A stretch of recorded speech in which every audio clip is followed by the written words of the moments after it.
With the new release, the Melody at Night with You, I've gotten more feedback that was exactly what I myself was feeling than I did for any other recording. And that actually gives me a little hope. Ears are still healthy out there. People are waiting for things that are good. I don't think there'll be ever a time when I don't feel closer to the most recent thing I've done than anything else. I've always felt that way. But this brand new thing, because of the fact that the illness itself made me look at energy in a different way and confront restrictions on that area, I think there will not be a recording that means as much to me as the new one. What happened on this recording was I was given the chance to do something I would never have done had I not gotten a terrible illness. It's chronic fatigue immune dysfunction syndrome, commonly known as chronic fatigue syndrome. Parasitic in nature, is it? The protocol I'm using is based on a theory that that is what it is, yeah. Airborne? Yep. But the thing is, I knew exactly why it was me. It wasn't mysterious at all.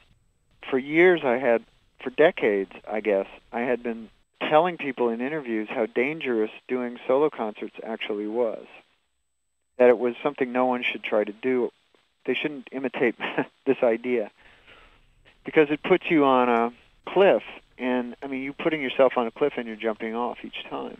And the stress involved is amazing. If I was going to get something, if I was going to get an illness that was truly mine, it would probably be this. But the other thing I realized later on, after wondering sometimes why it had to be this way, I would not have recorded the last CD if I hadn't gotten sick. And the last CD I recorded is the most personal thing I'll probably ever manage to do. And someone once said the most personal thing is the most universal. And I've always sort of thought that too. It was a sort of magical thing that happened. And it happened right at my house because I couldn't leave the house, for one thing. And I had my piano worked on. I wanted to give my wife a Christmas present. I was feeling well enough to do a few minutes a day. And I spent a long time setting mics up. This thing just happened. This stuff came out. It's almost all the melody. I mean, it's hardly any improvising at all. The manner in which I am playing these melodies and sticking to them is much more related to, let's say, the way a vocalist would sing. More in a cantabile singing style? Well, if you can imagine a percussion instrument not being percussive and being liquid, but very dynamic, but within the range of soft, the way a voice can be, without the quick steps from soft to loud. The action that I had customized on this instrument made it possible for me to play as though it was a voice. So I don't need to improvise because there's so much in the melodies themselves, and I'm getting enough out of it, and we have no echo on the sound. It's in a small room. It's dry, and it's naked as it's possible to be. The ultimate personal statement. Yeah, that's probably what it is for me.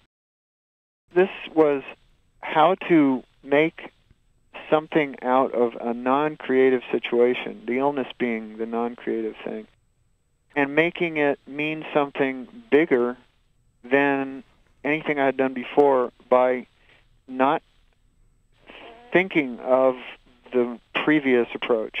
You know, most people are stuck with their history and they're always competing with themselves. And this was being born again. Yes, reinventing your